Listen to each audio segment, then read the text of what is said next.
The celebrity Instagram post that is raising all sorts of questions about beauty and race. Lil Kim, one of the most successful and influential female rappers ever, revealing a dramatic new look and creating a raging debate. Here's ABC's Deborah Roberts. Been gone for a minute, now I'm back with the jump off. Goons in the club, case something jump off. She is the self-proclaimed queen bee of rap. Lil Kim, who made her mark with her raw rhymes like the jump off. Long before Nicki Minaj, it was Lil Kim beneath those colorful wigs in videos like Crush on You. Queen bee, so you best take heed. And eye-popping music videos like How Many Licks. Lil Kim's appearance is a big part of her persona, which may explain why the notorious K.I.M. is turning heads again. In a series of pictures she recently posted on Instagram, many say Lil Kim's virtually unrecognizable as compared to pictures of her in the 90s. Along with her wavy blonde hair, many are commenting that her facial structure appears visibly different. Her nose thin, her skin lighter. The post is sparking an online firestorm, with some speculating whether the image is all due to makeup and camera filters, others convinced she's chemically lightening her skin tone. Like the Oscars, Lil Kim has even earned the hashtag Lil Kim So White. The rapper has remained mum on the issue, and her reps didn't get back when we reached out. The images are sparking a big discussion about society's view of ideal beauty and whether women of color are under pressure to conform. I would say the Hollywood standard of beauty is lighter skin, blonde hair, blue eyes, slender. Patience Zalanga, a Minnesota photographer, has heard it all for years. When I first saw the pictures of Lil Kim, I was really shocked.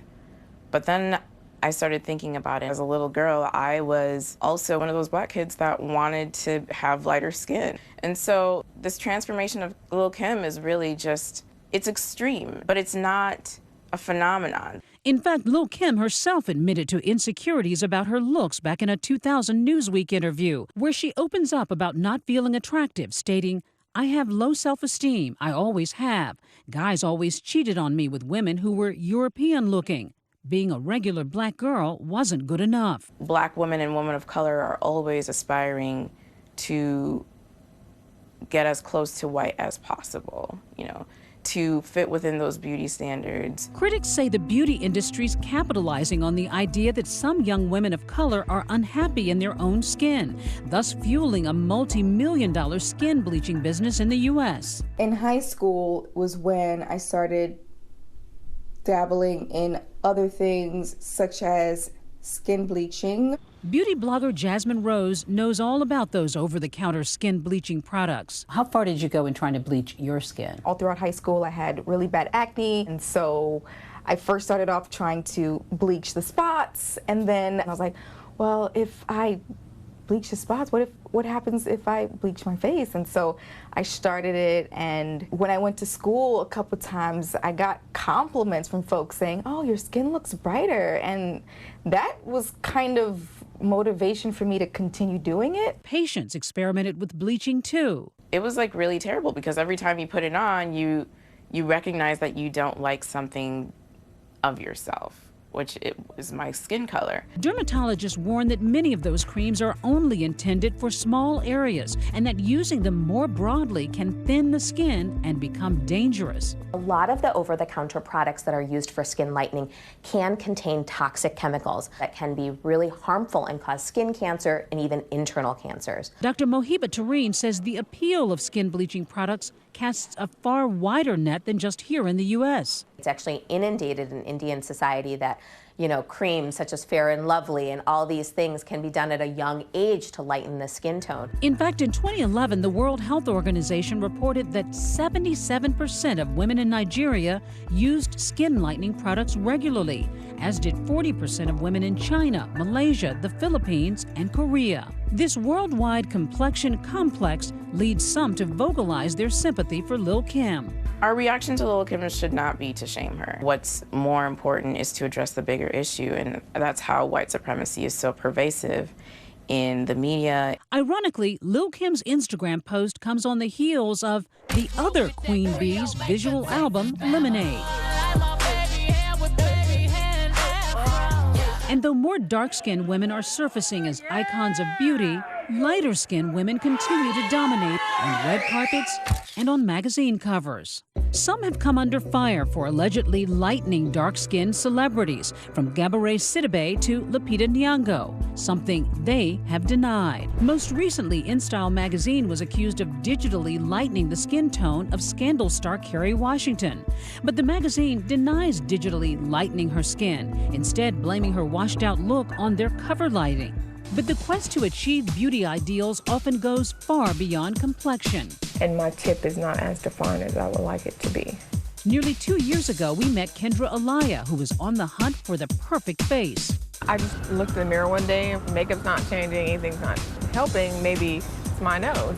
Kendra is no stranger to the knife. I've been through this 3 times. She was on her 4th attempt at rhino perfection. Kendra was hopeful the surgery would finally give her a reflection she's happy with. The total cost for the procedure was about $14,000. I see nothing wrong with it. It's fine. I always thought she was pretty. Her mom, Sylvia, wasn't sure it was money well spent, worrying that with each nose job, her daughter was erasing her ethnicity. I'm proud of my blackness. Always been that way. And I don't want to change a thing. But Kendra insists her nose doesn't define her identity. How was your trip? Dr. Ola Slipshinsky specializes in what he calls ethnic surgery, marketing himself to minorities.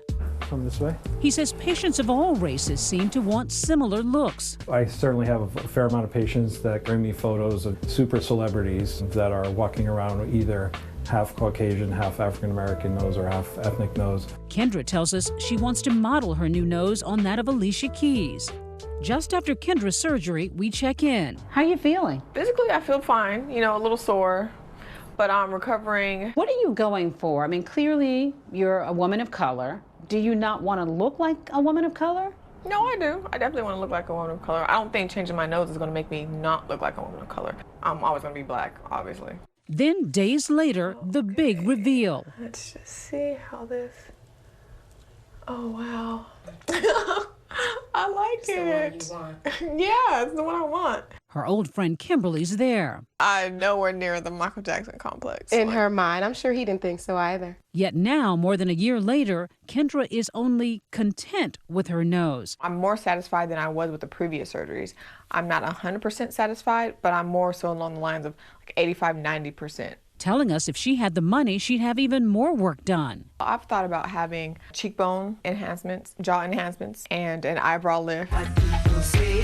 As for Lil Kim, no matter what they say, whether the speculation's true or not, some hope this conversation on beauty will keep going on. If you still don't get why Lil Kim having lighter skin, blonde hair, and blue eyes is a big deal, then you are maybe part of the default. And I think that's an important thing to raise. For Nightline, I'm Deborah Roberts in New York.